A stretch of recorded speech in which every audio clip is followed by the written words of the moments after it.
You know, along with Henri, the character who I was most interested in seeing again was actually Kintaro's character, Rita Yoshimi. She's one of only 2 Korean voice acted characters who I approve of in Precure. Everyone else should just stick with their usual shtick for all our sakes. Because unlike guys like the 2 numbnuts we got rid of a couple weeks ago, she can actually enunciate her words and even tries her hardest to get into character. What sort of character she's trying to get into here, don't ask me.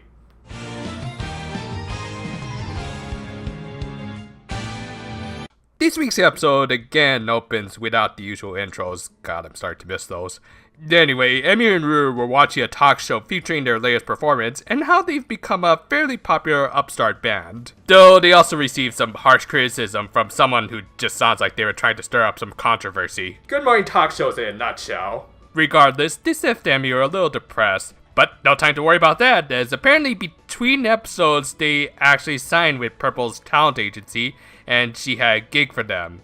So yeah, they're not even gonna bother with showing them signing up with them, and in fact we're just gonna skip right to them changing into their job outfits after the opening. Wow, that was a clumsy transition. Their gig was to interview Henri before his next big figure skating performance, but Emu was still a little bit down after the talk show. So Hana offered to substitute for at least the initial interview. Meanwhile, Karasu, Bishin was still salty after last week, to which Ristol tried to cheer them up, and we see that the Risu in his name actually refers to squirrel.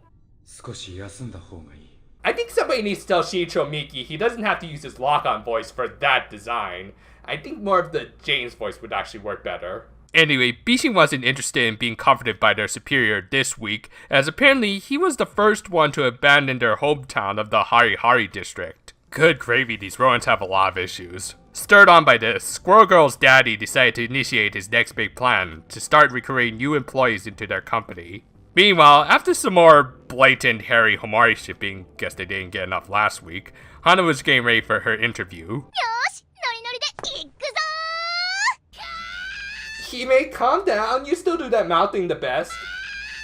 The interview goes well, with Henri expressing his intentions to take home all the gold at the Junior Cup. He even got some convenient lighting to emphasize his big dream. Seriously, where was that coming from? Anyway, after seeing Henri's resolve and getting some advice from Purple, Emu decided to try her hand at interviewing again. It goes better, at least they got some good footage of Yoshimi hamming it up. Henri no miryōku wa ne, otoko, onna.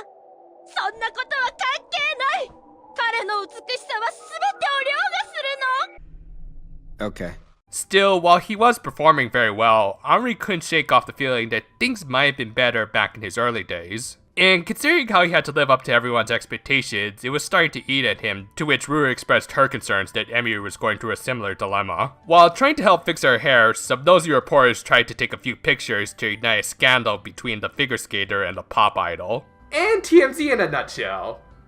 This is why television is dying these days. Their respective partners thankfully stopped these idiots, and Henri himself denied any interviews with them. After stepping outside to a really nice sunset, seriously, major props to the animators this week, he encountered Ristol, revealing who his first candidate in his recruitment initiative was. He gave Henri his business card and even provided a very detailed description of their company's goals. Well, can't say this guy has bad business skills, as he even offered Henri flexible employment options. Hey, don't discount the idea of a male Precure Emu. We all still want our Cure waffles. But yeah, thankfully, Emu does something I wish a lot more heroes would do and immediately tried to prevent one of her friends from joining the dark side by consulting them. Through this, Henri admitted that he had concerns that everyone's perception of him might lead to him being categorized.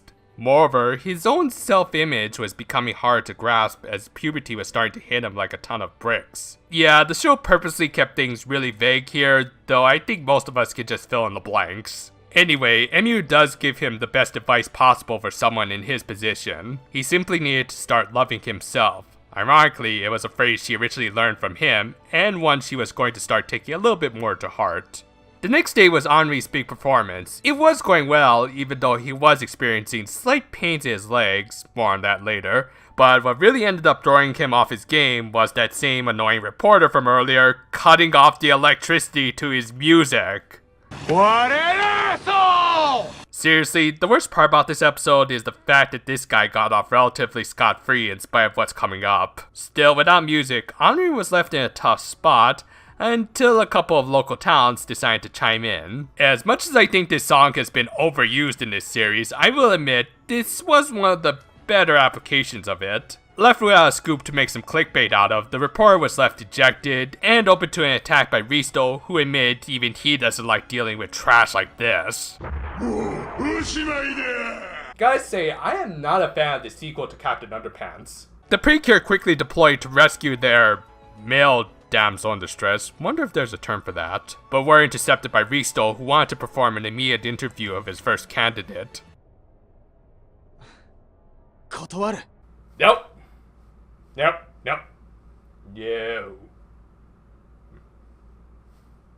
With that, Emu and Rue rescued him. They're an important focus in this episode, so I'll let it pass.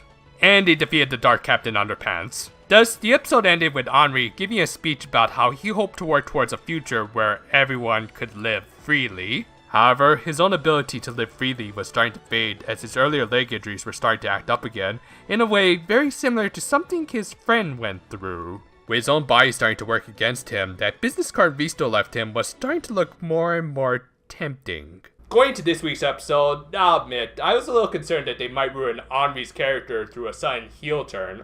Obviously, they didn't pull the trigger just yet, and even though this episode suffered from the usual odd pacing issues present in this season, I will admit it was a good episode that helped flesh out a likable and well-developed character. Now, I'm not saying a heel turn this episode couldn't have worked, but I was concerned that they might rush it, and more importantly, we might lose focus on the actually interesting villains this season. Obviously, the creators realized this and took a much smarter approach. Now we have a much more fleshed out character who up until now has made all of the right choices. However, making the right choices are starting to become less and less of an option for him. As Henri mentioned in this episode, he was starting to notice the effects of his growth spurt both in his appearance and his deteriorating figure skating skills. It's only a matter of time before we have a repeat of his friend's literal fall from grace and yet another inevitable victim of borrowed time. Add on top of this his popularity attracting everyone's attention onto him, leading to him and Masato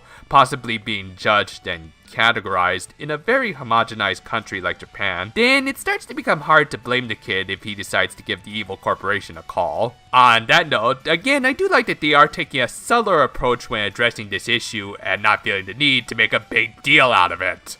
Again, feel free to fill in the blanks, you have plenty of choices. Now I realize I might be overanalyzing some of Henri's inner turmoil, but that's mostly because the B-plot to this episode is literally the same old song and dance for the Six Rangers. Still, at least it is just the B-plot, and they are focused on developing an interesting side character. Moreover, Henri and the Six Rangers weren't the only ones who got some good development. Not only did we learn what species he was, but we also got a little more insight into Ristol with stuff like Bishin's statement, and the fact that he hated extracting toge power from a particularly disgusting human. That latter trait might not play into anything, but I hope it does. Also, I hope we get to see a summoning animation next time. Despite that, I do really like this episode and what they're trying to get across. Let's see where they go with all of this. The second part of the Smile Precure review is almost done. Just putting in some final touches, and it should be up either Tuesday or Wednesday this week. Look forward to it, and until then though, farewell for now my friends. And did you know that Kintaro is actually a very talented dancer?